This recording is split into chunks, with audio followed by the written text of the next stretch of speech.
Conflicts in Washington's cabinet. Alexander Hamilton versus Thomas Jefferson. President George Washington first took office in 1789. At that time, there were no political parties. Washington chose people with different points of view to serve in his cabinet, his group of close advisors. An advisor is someone who gives information or suggestions. Two of Washington's advisors were Alexander Hamilton and Thomas Jefferson. These advisors did not always agree. Hamilton and Jefferson had very different ideas. They often gave Washington opposite kinds of advice on all sorts of issues. Washington valued both of their viewpoints. He did not choose one side over the other. Alexander Hamilton. Alexander Hamilton became the Secretary of Treasury. He was the president's chief advisor on economic policy. He had ideas about how the country should use its money, goods, and services. Hamilton was responsible for helping the United States develop a strong economy. He believed the federal government needed to use its powers to build a federal bank. He also thought the country needed a strong currency or form of money. The country had some economic problems with the Articles of Confederation.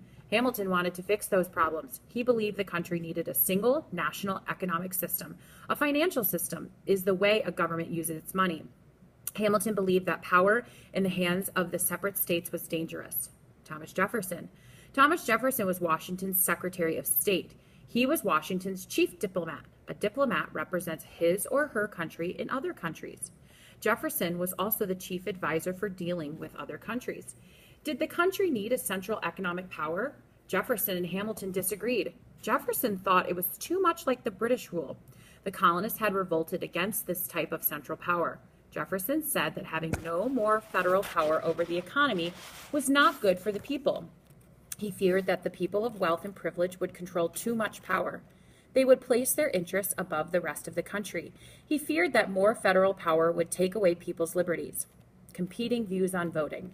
Alexander Hamilton believed that the ordinary people had little interest in or understanding of government. He believed people were more interested in themselves. They would vote for their own interests, not what was best for the country. He thought that common people were not smart enough to vote. He trusted the richer, better educated people to keep the others in order. Hamilton believed that only property owners had a real stake in the government. Jefferson accused Hamilton of being a royalist that wanted to create a class society.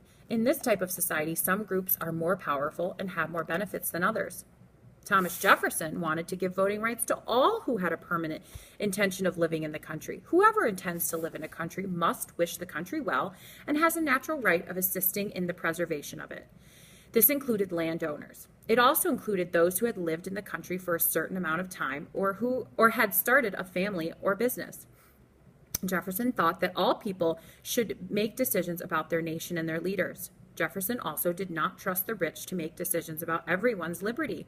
He believed that the will of the people should come first. Jefferson believed that more people should be educated. That way, they could make better decisions. The national debt. Hamilton believed that the key to a strong country was a strong economy. Hamilton wanted to take care of the nation's debt. A debt is the amount of money a person or a group owes to others. He also wanted to improve the country's credit. Credit is a country's ability to pay its bills. The United States had debt problems from the Revolutionary War. The American government had borrowed money by giving out bonds. A bond is a promise to pay a certain amount at a certain date. Bonds were sold to people who wanted to support independence. Other countries bought bonds. So did rich private lenders and ordinary American citizens. Bonds were also used instead of cash to pay soldiers. After the war, many Americans sold their bonds at a lower rate. They needed money quickly to rebuild their lives. Rich investors called speculators bought many of these bonds. A speculator is someone who tries to make money from buying debt. During the late 1700s, buying U.S. government bonds was risky because the federal government was not yet able to repay them. The speculators hoped they would make more money at a later time. Redeeming the bonds. Jefferson argued that the nation should not give speculators the full cost of the bonds. The government could not afford to pay the full cost of the bonds. Also, the speculators bought the bonds at a lower price, so the government did not have to pay them back at full price. It would be wrong for the Treasury to collect taxes from the general public so that the speculators could make money. Hamilton disagreed. He argued that the federal government should redeem all bonds at full cost. It did not matter who owned the bonds.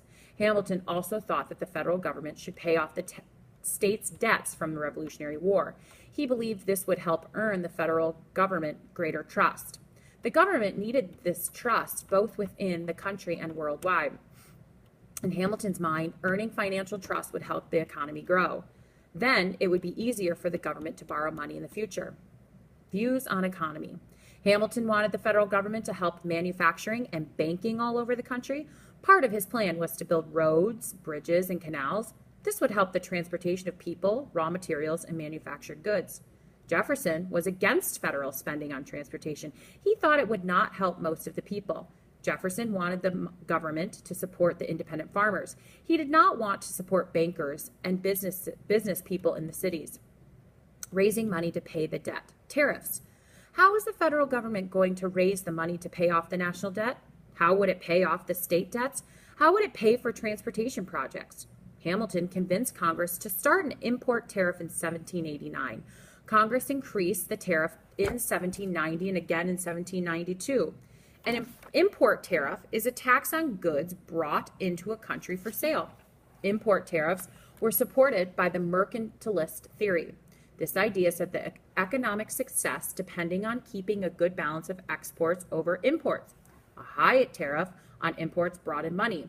Prices for imported goods were higher, so it made American-made goods more affordable than imported goods. The National Bank. Another part of Hamilton's plan was to set up a national bank. He said a national bank would help businesses. This bank would also be useful to state governments and the federal government in exchange for their deposits, agencies or businesses, which would receive paper notes.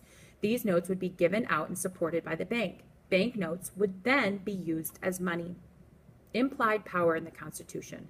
Thomas Jefferson and James Madison were against Hamilton's plan for the bank. They argued the Constitution did not allow the government to set up a national bank. Hamilton said that starting a bank was an implied power, that this means that Congress had powers that were not exactly stated in the Constitution.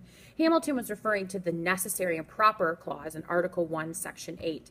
This clause gives Congress the power to make all laws which shall be necessary and proper for carrying out its powers. Jefferson and Hamilton argued about the word necessary. Jefferson said something was necessary only if there was no other way to do it. Hamilton argued that something was necessary if it was needful, requisite, incidental, useful, or conducive to carrying out a legal action.